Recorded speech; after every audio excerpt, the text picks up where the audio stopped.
Picture this, the year is 1909, and the world's most ambitious engineering project is underway. In the bustling shipyards of Belfast, Ireland, the air is filled with the clanging of metal and the shouts of workers. The project at hand? None other than the RMS Titanic, a ship that was to become the pinnacle of luxury and engineering of its time. The Titanic wasn't just any ship, it was a testament to the grandeur of human imagination. It was a dream that took form as a colossal, awe-inspiring vessel, the largest moving object on Earth at that time. Measuring over 880 feet long, 92 feet wide, and weighing an astounding 46,000 tons, the Titanic was a marvel to behold. This mammoth of a ship was brought to life by the sweat and toil of over 15,000 men. For 3 long years, shipbuilders worked tirelessly, pouring their heart and soul into the creation of this magnificent vessel. Their efforts resulted in a ship that was not just grand in size but also unparalleled in luxury. Imagine walking into a floating palace complete with 4 restaurants, a gymnasium, a swimming pool, libraries, and opulent cabins designed to cater to the world's elite. It was a world within a world, a microcosm of Edwardian society, where luxury knew no bounds. But the Titanic was more than just a luxurious ship. It was a symbol of the era's technological prowess. With its state-of-the-art safety features including 16 watertight compartments and remotely activated watertight doors, the Titanic was believed to be virtually unsinkable. This belief was so strong that it earned her the nickname, the unsinkable ship.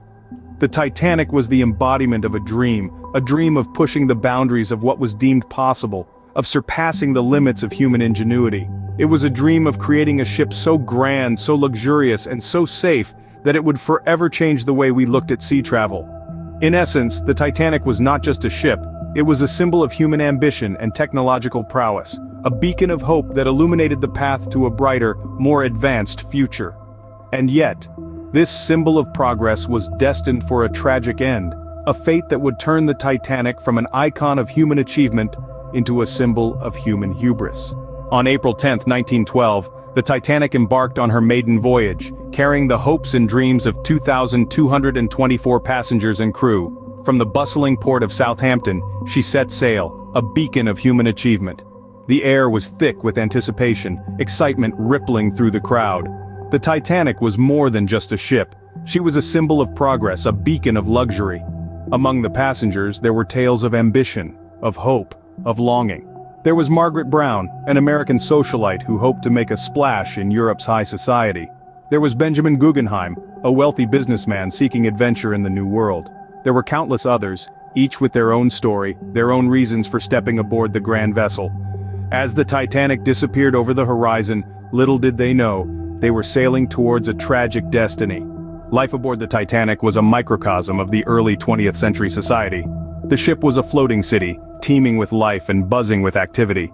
From the moment passengers stepped onto the grand ship, they were enveloped in a world of unparalleled luxury and elegance, or faced with stark simplicity, depending on their ticket class. The first-class passengers were treated to the epitome of luxury. Their days were filled with leisurely activities, from taking strolls on the promenade decks to reading in the well-stocked library. They dined on sumptuous meals that included 10-course dinners, with delicacies such as oysters, pâté de foie gras, and peaches in chartreuse jelly. Their nights were spent in the grand ballroom, dancing to the tunes of a live orchestra. Contrastingly, life for the third-class passengers was significantly different. Their quarters were simple, yet comfortable. They had access to common rooms for socializing, but their meals were simpler, consisting of hearty, filling foods like porridge, vegetable stew, and bread and butter. Their entertainment was mostly self-made, with passengers often gathering to share stories, sing songs, or play cards. Despite the striking disparity, there was a shared sense of anticipation and joy. First-class passengers reveled in the opulence, while third-class passengers were filled with hope for a fresh start in a new land. There were children running down the corridors, games of shuffleboard on deck, and laughter echoing from the dining halls. But life on the ship wasn't all about leisure and pleasure. The crew worked tirelessly behind the scenes, keeping the ship running smoothly. From the engine room to the kitchens, from the bridge to the boiler rooms, the crew's efforts ensured the comfort and safety of all on board. As the Titanic sailed further into the Atlantic, the excitement on board grew.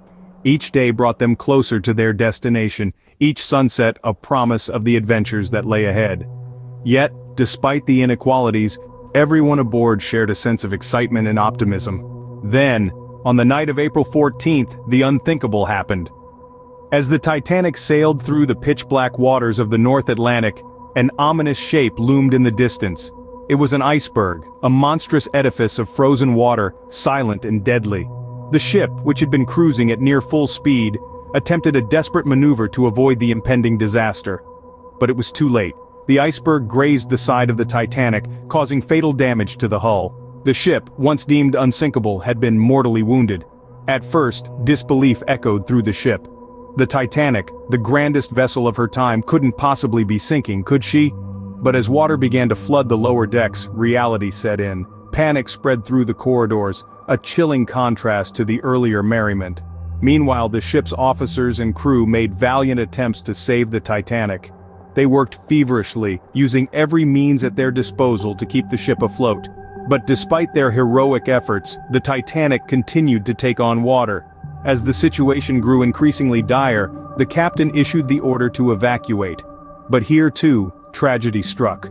The evacuation was marred by confusion and delay. There were not enough lifeboats for everyone on board, and many of the lifeboats that were launched were not filled to capacity.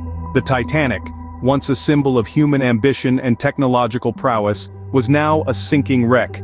Her grandeur was being swallowed by the icy waters, her lights flickering in a desperate plea for help. Passengers and crew who had once reveled in her luxury were now fighting for their lives in the frigid Atlantic. And so, in less than 3 hours, the Titanic, the marvel of her time, was reduced to a tragic tale of hubris and disaster. In less than 3 hours, the symbol of human ambition was reduced to a sinking wreck. The Titanic's story didn't end with its sinking.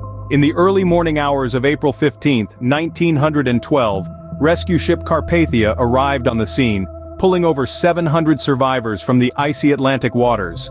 The world woke up to the shocking news of the unsinkable ship's demise, and an era of blind faith in technology was abruptly shattered. The sinking of the Titanic sent shockwaves around the globe. Newspapers were filled with morbidly fascinating details, personal stories of survival, and poignant tales of heroism and sacrifice. The disaster led to a public outcry, demanding accountability for the massive loss of life. In the aftermath, 2 major inquiries were held, one by the United States Senate and another by the British Board of Trade. These inquiries laid bare the grim realities of that fateful night, the mistakes made, and the negligence that led to such a catastrophe. It was found that the Titanic was carrying lifeboats for barely half the passengers, a fact that starkly highlighted the complacency of maritime safety regulations of the time. Out of this tragedy, however, came significant changes.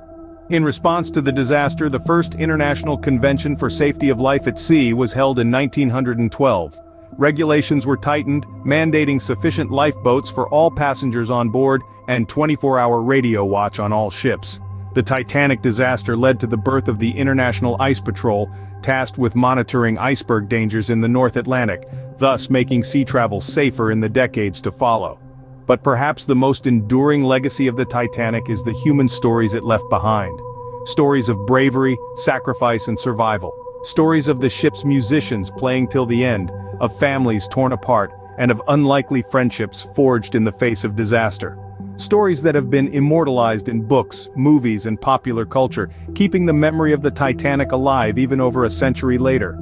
The Titanic also left a mark on our collective consciousness, serving as a poignant reminder of the fragility of human life in the face of nature's might. It reminded us of the dangers of overconfidence in technology and the perils of ignoring safety in the race for luxury and speed. It showed us the stark divide between the classes, the inequities that even a disaster couldn't erase. The Titanic's story is a humbling testament to human ambition, hubris, and the power of nature. It serves as a stark reminder of the lessons we must never forget. As we sail forward into the future, let us carry with us the wisdom gleaned from the icy waters of the North Atlantic, and remember the Titanic, not just as a ship, but as a symbol of humanity's triumphs and failures.